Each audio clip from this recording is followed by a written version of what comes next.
Hi guys, Cykaniki here. Welcome back to this channel. So today I'll be sharing to you my SM beauty haul. Yay! Hi guys, Cykaniki here. Welcome back to this channel. So today I'm going to share to you my SM beauty haul. And that's very relevant because SM is having a sale on March 15, 16, and 17 to 18, I guess. And especially on their beauty section. So, I'm going to share to you what I got from them. Yes, so unahin natin what's in this box. Kasi, eco-friendly na sila. By the way guys, if you want to know how I did or nailed this lip, please check the description box so that you will be able to see it. So, naka-sale sila guys. First, itong Maybelline na super curl volume. This is my super favorite sa mga clients ko. Super affordable lang siya. It's $199 but it's on sale. It's $149 na lang. And next is my favorite makeup remover. Prior ko imi-makeupan yung mga clients ko, i-remove ko yung mga dirt and everything. Buy one take one na naman. It's makeup remover. So super sulit, 59 pesos. And primer, quick effects, and of course i-review ko to guys. Super excited to share this to you. Nashock ako pag swatch nito sa LA Girl. I'm an LA Girl fan. It's luminous highlighter drop. It cost me, magkano ba yun? 128 pesos, I guess. Tingnan ko dito ha. 219 pesos. If I'm not mistaken. And of course, my lash glue. My favorite lash glue na talaga super itong Nichido. It cost me 60 pesos. And, balik lang muna natin to. I-review ko yung highlighter. If bongga ba talaga siya. They said na maganda tong pang-mix sa mga foundation. So, tingnan nyo. Okay, so next ko na i-share is ito. Naano ko to siya sa beauty fair nila. Pero ngayon ko lang siya i-open. I already posted it about 2 or 1 week ago. But, since meron na naman silang sale, maganda tong i-share. I-open ko sa inyo. So, what I got is from Vice Cosmetics.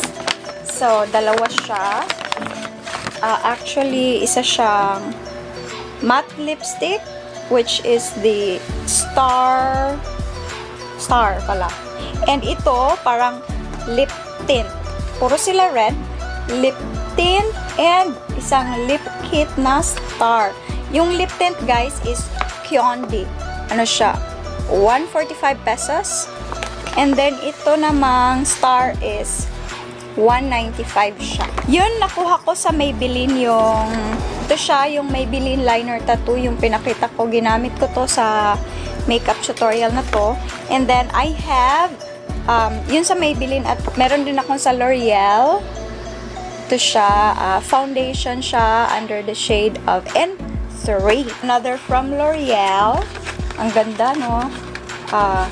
Tchadan! Isa siyang lipstick. It's the Catrice Lily Blossom Tint. It's a tint. Ganda ng packaging niya, guys. This is from the Body Shop. Ang cute-cute niya, guys. Tingnan nyo. Super cute. Ano siya? Parang serum.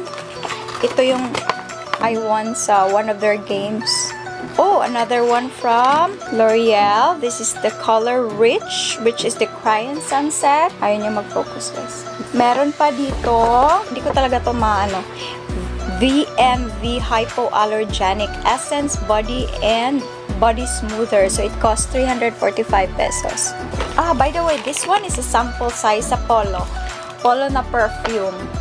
Ang bango ng mga Polo perfume, guys. They're one of my favorites. Yan. I forgot to mention pala while starting out na nakalimutan kong i-mention yung BYS Cosmetics na panalunan ko rin to sa SM Playground. And Lippies lip liner which is under the shade of red. And this one is BYS matte lipstick.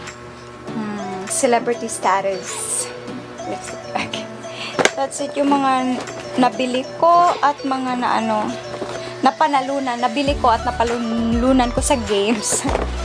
And then, I'm super excited kasi on sale na naman sila this coming 15, 16, 17. Hindi naman talaga ako nag-hoard guys, pero mostly dito, ginagamit ko talaga siya for makeup kits. So I'm super happy kasi yung Hyper Curl sale talaga siya, 149 na lang.